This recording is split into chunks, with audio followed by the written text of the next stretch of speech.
মিশা সওদাগর সাহেব যে এত বড় চাপাবাজ এইটা আগে জানা ছিল না।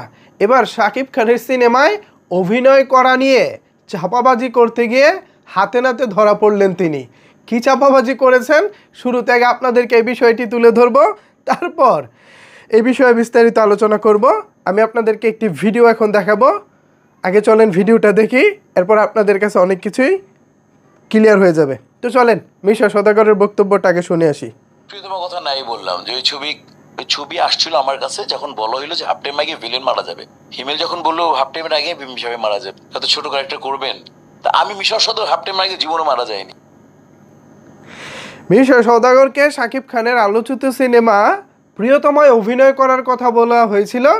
পরিচালক তাকে অফার করে বলেছিলেন, আপনাকে আমি প্রিয়তমায় নিতে চাই, কিন্তু প্রিয়তমা আপনাকে হাফ টাইমের আগে অর্থাৎ বিরতির আগে আপনাকে মারা যেতে হবে।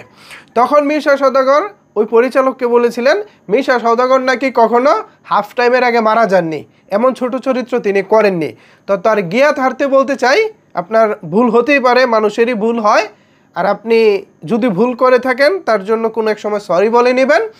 আপনার নিজের অভিনীত প্রিয়তমা সিনেমার মুক্তি পায় 2023 সালে, আর আপনার নিজের অভিনীত স্বপ্নজল সিনেমাটি মুক্তি পায় 2018 সালে।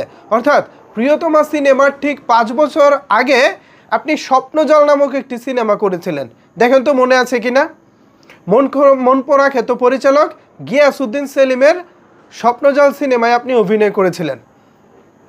জাস্ট 5 মিনিট আপনি টিকতে পারেননি, আপনাকে 5 মিনিটেরও স্ক্রিন টাইম দেওয়া হয়নি।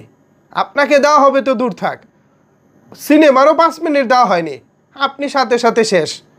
ইন্টারভেল তো ভাই অনেক পরে, ইন্টারভেল অনেক পরে, বিরতি আসে অনেক পরে, অনেক চড়াই উতরাই পেরিয়ে একটি সিনেমার বিরতি আসে, কিন্তু সিনেমার স্টার্ট নাম আসে কিছু আপনার কি বলে এটাকে, কিছু হচ্ছে ফর্মালিটিস আছে, বিজ্ঞাপন আসে, সব কিছু বংচং বাদ দিয়ে সিনেমার 2-3 মিনিট হয়তো আপনি ছিলেন ভাই স্বপ্নজালে। আরও বেশ কিছু সিনেমা আছে, যেমন শাকিব খানের রিসেন্ট সিনেমা তুফান, এই সিনেমাতেও আপনি বিরতির আগেই গন। তাহলে আপনি কিভাবে বলেন যে মিশা সওদাগর কখনো বিরতির আগে মরে না, বা মিশা সওদাগর কখনো এত ছোট ক্যারেক্টার করে না?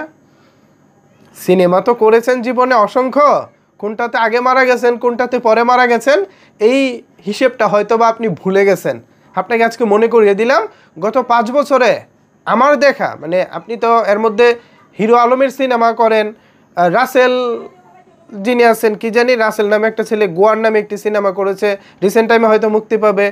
এনার সিনেমাও দেখে আপনি করেছেন, আপনার সাথে কি হিরো আলম কিংবা হিরো আলমের সাথে করেছেন কিনা জানি না, তবে রাসেল এনার সাথে কি আপনার যায়? আপনি যে লেভেলের অভিনেতা, এই লেভেলেই কি আসলে রাসেল মিয়া ম্যাচ করে না, কিন্তু তাও আপনি করেন, আপনার ক্লাস আপনি বোঝেন না। এখন আপনি এই ধরনের চাপাবাজি করবেন না যে মিশা সওদাগর কখনো বিরতির আগে মরে না। আমি রিসেন্ট টাইমে 2টি প্রমাণ দিলাম, একটি 18 সালের স্বপ্নজল এবং আরেকটি হচ্ছে 2023 সালেরই সিনেমা তুফান। তো 23 সাল অথবা 24 সাল যে কোনো একটা হবে, তুফানেও আপনি বিরতির আগে মারা গেছেন। সুতরাং এই চাপাবাজি করবেন না, যেটা করে আপনি ধরা খাবেন।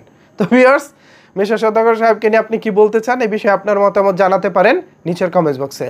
ধন্যবাদ সবাইকে এতক্ষণ আমার সাথে থাকার জন্য।